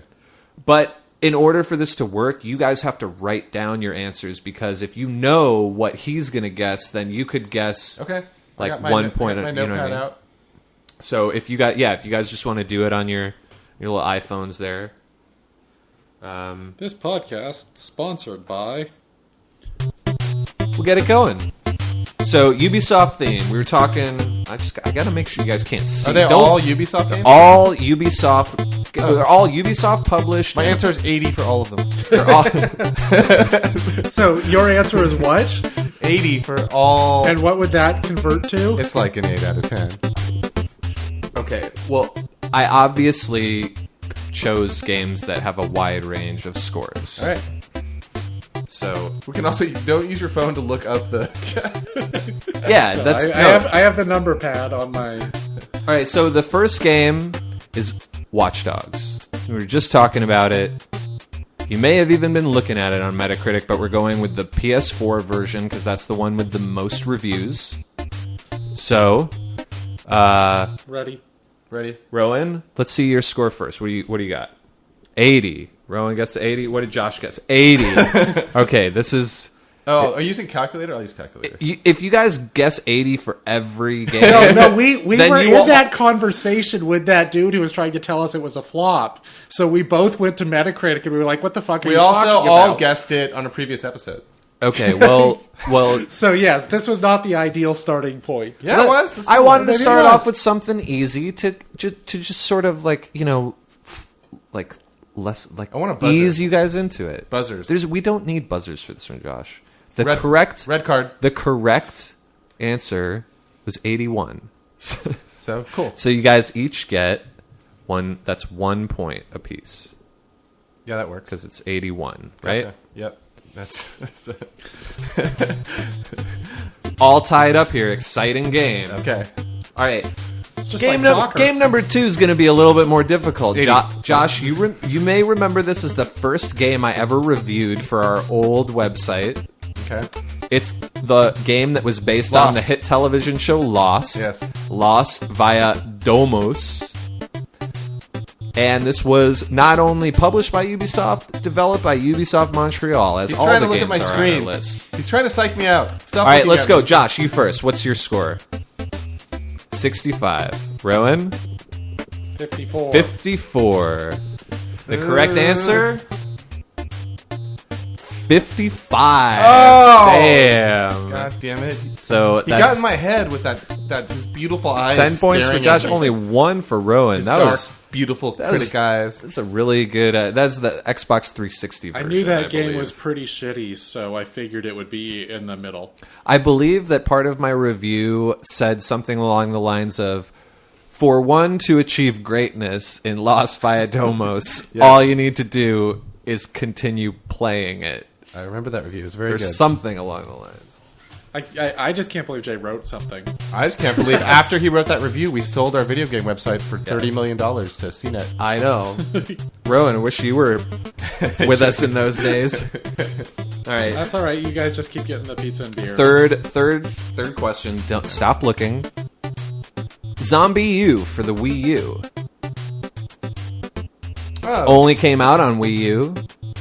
Interesting game, 2012. Ubisoft game. Ready? Ready? Wii U launch title. Rowan, what do we got? 83. 83 for Rowan. 78 for Josh.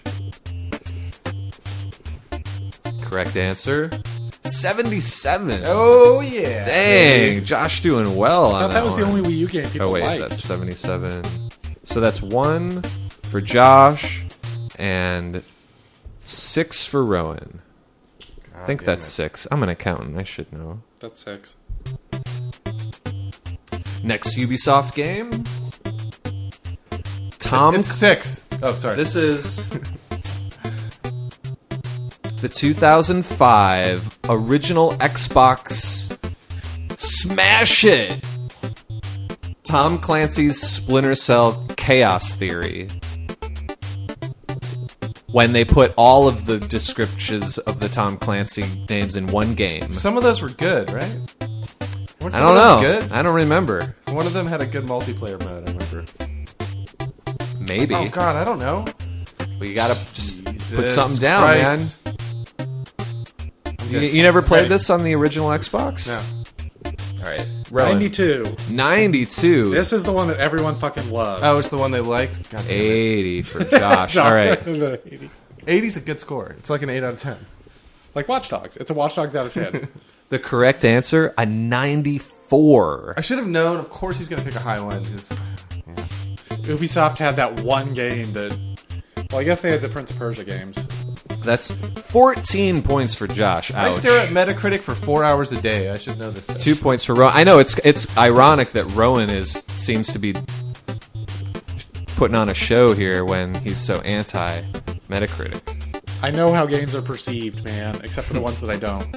Okay, Rowan, Mr. Megacritic extraordinaire, favorite game of all time, Far Cry 2 for PC. Because that's actually the Xbox 360, PlayStation 2 or PlayStation 3? PlayStation Number 2. 3. Okay. Xbox 360, PS3, and PC score for this game is all the same. Same Metacritic score across the board. Let's have Josh go first. Josh, 84. clocking in with an 84. Rowan? 83. 83. Oh. It's going to be close. 85. Oh, Nelly. 85. Hey, they got the bonuses. So Good for them.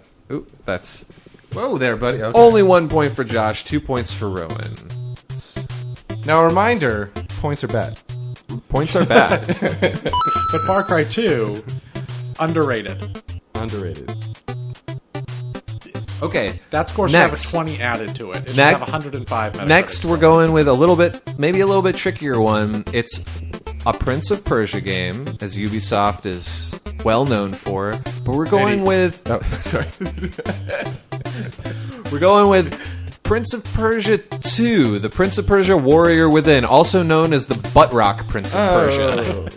That's the one where there are two of them and one that you can fall. And No, that's the Two that's Thrones. three. That's Oh. actually the not one. Sands of Time. Not Sands of The Time. one That's a between, different one it's the too. Warrior Within when it went all grimdark. Oh, it had music, right? Like It metal had music butt or- rock music. Yeah, okay, it had like yeah. new metal music. Oh, I This is bet the, that game the was- new metal I Prince would of go with Persia. more It industrial. was a but yeah. healthy 80s. Oh, it was total just butt rock, like just butt rock. I don't know. I don't even know exactly what that is, but it's whatever's in that game.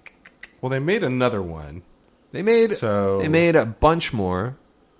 But that was a And- really interesting one because the first Prince of Persia like just blew the lid off everything. Everyone Yeah. was like, "Holy shit, next gen is here!" Sure, You we know, all 10 kn- years ago. We all know the first Prince of two Persia scores is a I'm going- classic. I'm going very between well right received, now but here. And this one was definitely a disappointment after that, but it's how much that Yeah, yeah, disappointment yeah. registered on Metacritic. Like I know how that would work. It's 79 now. or 82. that's our time. Okay, Give us a uh, number. Give us a number. Damn it, 77. 79. 79 for Josh. 77. 77 for Rowan. Correct answer. If I unlock my phone real quick. 83. 83 didn't do so. But I so do bad. win that round, just for the listeners. That's 4 for Josh. 7 for Rowan. Last one. Oh, let's see how we're doing on score. We got, all right. Let's tally it up. let's see, we got 2, 8, 10, 12, 19 for Rowan so far. Josh, 11, 12, ooh, Oh, 26, 27, 31. So, Josh, you got to win this one by 12 points. no problem. You need 12 points or better difference on this one. Last game. All right, last game. It's a PC game. It's the only... Do you know your calculator goes all scientific if you turn it? Oh, no, I didn't know that. That's crazy. Show everyone on there. Maybe they don't know. Josh and Jay's iPhone tips. Graphing calculator. don't know if they'll I didn't even know. You can play Doom on that. This is how I know I'm getting drunk. So let's finish this up. Okay, here we go. Final game. What do you mean you can play Doom It's on there? it's the PC classic. Sherlock Holmes and the Secret of the Silver Earring. That's the best one. That is the best one. 2004. Available now on Steam and probably Uplay, from the Frogwares website. Oh, maybe it is on Uplay. That'd be awesome if you it made you sign into Uplay to play fucking Sherlock Holmes. I'm gonna go with 69 and drop the mic. Oh, 69 for Rowan for I the win. final. 70 for Josh. There's no way. There's no way. And the final score, you want to know what it is? Rowan's already won, but we want to know what it is. It's 68. You're only one off anyway, 68. I had just to went add- with I had the to- sex number. I should have. Sweet, I need to know his first so I could just add 30 to it or something. That's the end of our game. Thank you guys for playing. Megacritic. Megacritic. I will say, I think we just learned a lot about Metacritic. yeah, it's the best. It's the best way to judge if a video game is worth your time and money. I thought about, and I may do this for next time, especially if we choose games that are it's a little bit more well known how well that they were received, and just do user reviews rather than critic reviews, because User reviews would be pretty hilarious. user reviews are really unpredictable for a lot of games, like surprisingly unpredictable. It's actually reasonably predictable in that the more investment people have in like the idea of the series, and the more they change something about the business model, the more people get pissed off. Just want to show the official scoreboard so everyone knows I'm not on the take. So like Dragon Age 2, everyone like thought they knew what was going on. Then EA added some like extra DLC, and everyone flipped out and gave it a 0. So Dragon Age 2 was like one of the biggest user reviews are worthless. yeah. Unless they're just reactionary, right? It doesn't matter what they say. Don't listen to the people. Don't listen to those Listen people. to the man. I don't know what I'm doing here. Steam reviews, on the other hand. Oh, but Steam reviews aren't scored, so it's a little bit more difficult to make our own game out of it. But Yeah. anyway, that's the Megacritic game. Hope you guys liked it. Here's A a little game we something could new. do. Trying a little something new. Go to Steam reviews, take choice quotes from like the top 3 that they have, and then ask us. What game they're for? Yeah. Oh, that would be a good game. If Steam you review remind me, game. I'll do that for you guys. Josh, edit this part out so nobody else steals that idea for next time. Done. 'Cause I'm- Josh is like, what the fuck's an editor? He's like, editing? Done and done. Kotaku blog? Cool. You guys all set? I do want to say that I have been playing. First of all, it's a beta for Divinity Original Of course Sin. it is. All games are betas I now. know, but when I saw it was beta instead of alpha, to me, I thought, oh, well, this must be. This is the most done game I've played. This is the most in done game that's 2014. come out this year. Yeah, I was like, beta. Whoa, Nelly. Pretty soon, the gold edition of a game will mean that's just when it went gold, but hasn't actually hit the release date yet. I'm sure I'll talk about it in a later episode. I think it comes out on the 30th for reals. I'm a little worried that it says the 30th, and I don't have the gold version of it yet. You know what I mean? If it comes out for reals on the 30th, I feel like I should not have a beta version. yeah, I mean, that's when it comes out. Like, that's when your Right. thing will flip over. that's yeah. the whole reason. like, the only people who are going to get it are the press, which is me, and I should email someone about that. Yeah, but I mean, not a Kickstarter, whatever. So Oh, you kickstarted it. I did something. I got it early. Cool. No, I did the Steam version of Kickstarter. Which So is, you early you did the access green it. light. Yeah. oh, is it No, early access. You don't pay in Greenlight. No, this is early access. early access? Yeah, so yeah, you won't get that because if you could get the full version, then the full version would be there. I don't think it's done. Well, that's possible as well. They just delayed it a week to It's- finish the voice It's a acting. game called Divine Divinity. I think it's just Divinity, but I think it's in called the, Divinity Original Sin it's from the Divine Divinity series. series. Yeah, that was Polish, okay? No, I'm vaguely familiar with the Divinity series just because I have Steam. Well, I just want to say that this game so far, and I stopped playing because it says your saves won't continue onto the final version. Oh, jeez. Yeah, but this game is kind of everything we all like about stuff. So, Oh. Yeah, Josh was sending me text messages about how Ultima 7 it was. Yeah, that's And I was true. just- I think I may have been in the loop on those text messages, and it sounded that sounded real BioWare- cool. Not BioWare, the Obsidian Kickstarter that everybody. Project Eternity? Yeah, Yes, I'm in that. it's on that tip, but Yeah. Well, the thing that was most interesting about it was how you were.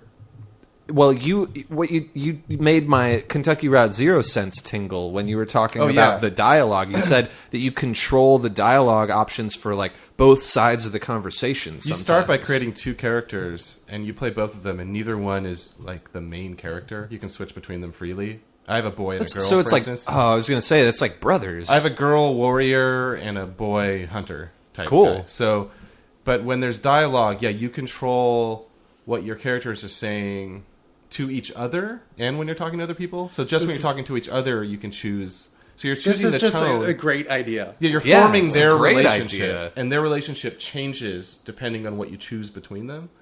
So Sure, no, that's it's really cool. fantastic and really intriguing, like narrative design. And just this game has all this. You know what it has? It basically has that perk from Fallout New Vegas, the Wild West perk, What the one that makes the it Wild wacky? Wasteland. Yeah. It has that. It's the game of that perk, you know. So I was wandering around. I found a talking clam, you know, and then Nice. I choose whether Is that a euphemism? whether to jack him or set him free back to the sea, you know?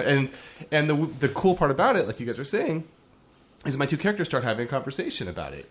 And I'm playing both parts, and it's like, you know what, maybe we should just... So you're talking to to yourself. yourself. Yeah, and it's really interesting. That's actually sounds like a weird sort of therapist trick. Yeah. doesn't it? Yeah. It's like I could see this, Because you do something. If I like the first thing when I reloaded eventually, but when I first started playing, I went up and just killed these dudes that were trying to help me, and then my other character had a choice of saying, "I don't think we should have done that," or "That was a good idea," but I did it. You know what I mean? So when the Ubisoft Assassin's Creed thing came out, which for our listeners who might not have been on the internet in the last 3 weeks, the developer was like, we didn't make a female character for our co-op because we didn't have the resources. Right. So everyone starts freaking out as usual, and not undeservedly, about like how we need more representation of more different kinds of people in games. And yes, that's good and true, but we also need to get away, and this is one of the things that I went off on, we need to get away from the idea that the person you are playing in a game is you.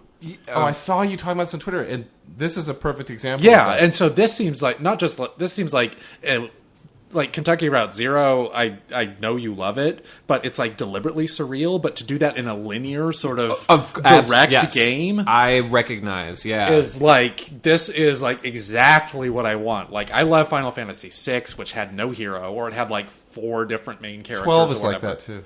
Yeah, 12 is like that, but it sucks. Yeah, 23 is also no, pretty 12 close is the one to with that. Vaughn, right? Right, but Vaughn is not the protagonist, the hero. Also, Yeah, negative he's 5. sort of like I the- love Final Fantasy -5. But yeah. Anyway, Yeah, It's I a thought good idea. 13 was the one that had that. Yeah, 13 is kind of its lightning, but I it's don't more of know. an Those ensemble. games But are it sucks. The interesting thing about this to me is that I genuinely, I when I saw you had to make 2 players, I was bummed out, and I was playing as 2 players. I was Wait, so bummed you out. get to do a character creator for 2 characters in this game? Yeah. I didn't want to have. I was trying to find a way. I was looking online. Can I get an early access? Still? Yeah. Okay. If you pay for it. Can we end the show right now so I can go do that? So I didn't. I was like, I don't want to because you have to manage. This is a bummer. Only bummer so far is you have to manage 2 inventories. It's not one. Ooh. Shit. So I was like, maybe I can Build just you get up rid of and then this- they tear you right down. get rid of this person or put them on auto or whatever. But once I had to start controlling both of the dialogues for both of them, I was suddenly more invested than I wanted to be. This happened with, I don't know if it was the sequel or the spin-off. Like, the game has had some weird names. Like, it started as Divine Divinity, Right. which I played and I liked. It has not aged well, but it was kind of like a sort of mix between Diablo and Fallout. Sure, that's what this is. And so, like, that was just you create a hero, you go do your quest, and so on. Then the second one, which was it was like Divinity 2, or it was Divine Divinity 2, or there was some, I don't remember. There were like 3 games, and one of them was weirdly named. Anyway, it was like you created your character, and then you had this demon that was like on top of you, and you would switch back and forth. It was a little like Bound by Flame, except the demon was like a literal thing that you'd switch with. Oh, weird. I was going to say, that kind of reminds me of like The Darkness or something. It could be, but like in a role-playing game situation, like that was weird and off-putting, and I didn't really like it because like the demon was But like a lot this of people did. embedded. Not really, I think. A lot of people did. The demon was like this embedded character where the other character I was choosing, but I was playing as both of them, and that was sort of this weird off-putting combination. But the idea that you would create both and they would have a relationship and you would have them both create that relationship through your input, that's crazy cool. That is crazy cool, and I just realized that I always get this series confused with the Gothic series because they're always both on Steam, like on different Steam And they're sales, both Euro and they're jank both games. like, Eurojank. I like the idea of Eurojank, man. Like Witcher 1 is hella Eurojank. Yeah. This game is surprisingly put together. And that's said lovingly. Like I think that the fact that it's a Risen Polish fan Jay Pullman. Risen, yes, yeah, that's yeah. me. Hello, I love Eurojank. So this game is great. It is like the old Fallout games. I don't know if they...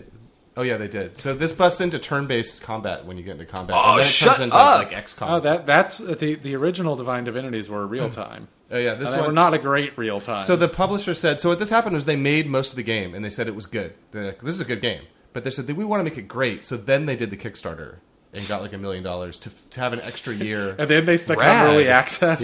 Yeah. So, and they're still adding stuff. So, but the thing was, they said they always wanted to do turn-based, but their publishers would never let them do it. So that's why they did the kick Kickstarter. ass. That's kick ass. Rowan, would you recommend any of the older Divinity games? If like I said, I like the first one and didn't like the second one, and the first one I don't think is aged well. are there at only all. two? I think there's a third Play one that has this a weird one, name. man. Why are you? It's not out yet.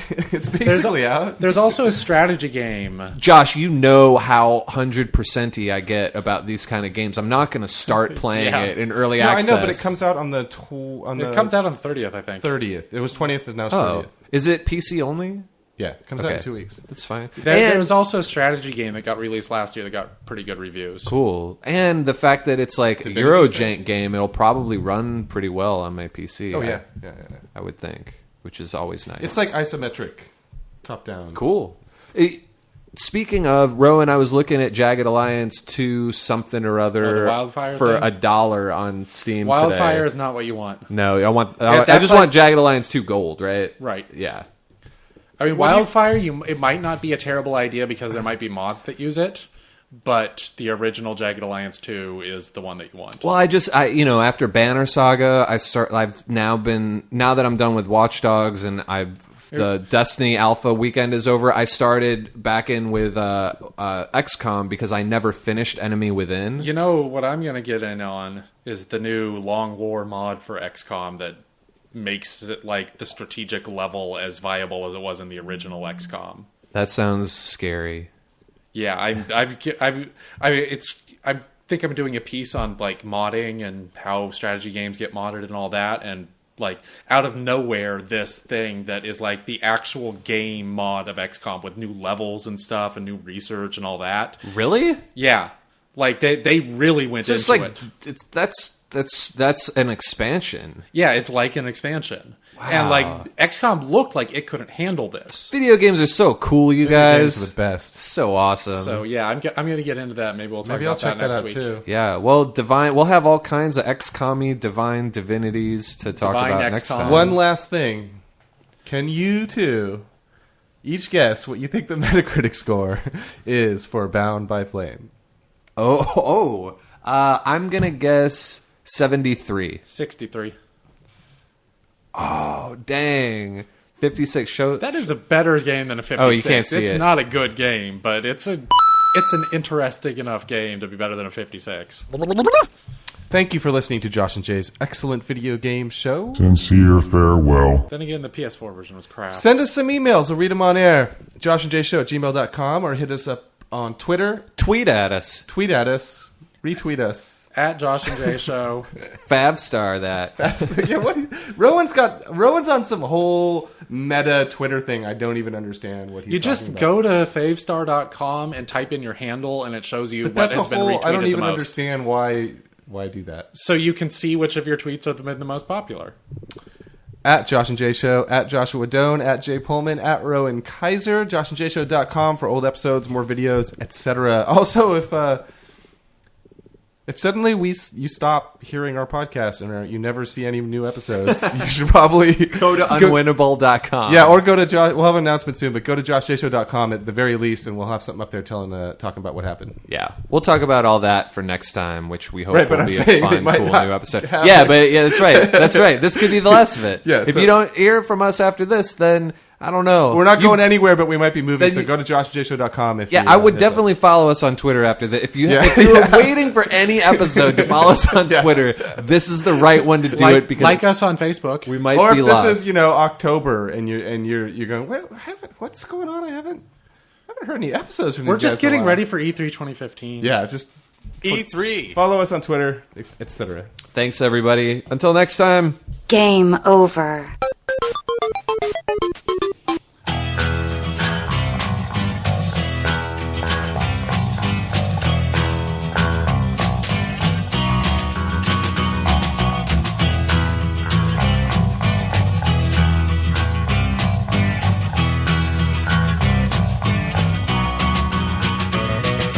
Money in my pocket and I'm headed for the street. Don't know where I'm gonna go, who I might meet. But the sun's going down and the somewhere sweet tonight.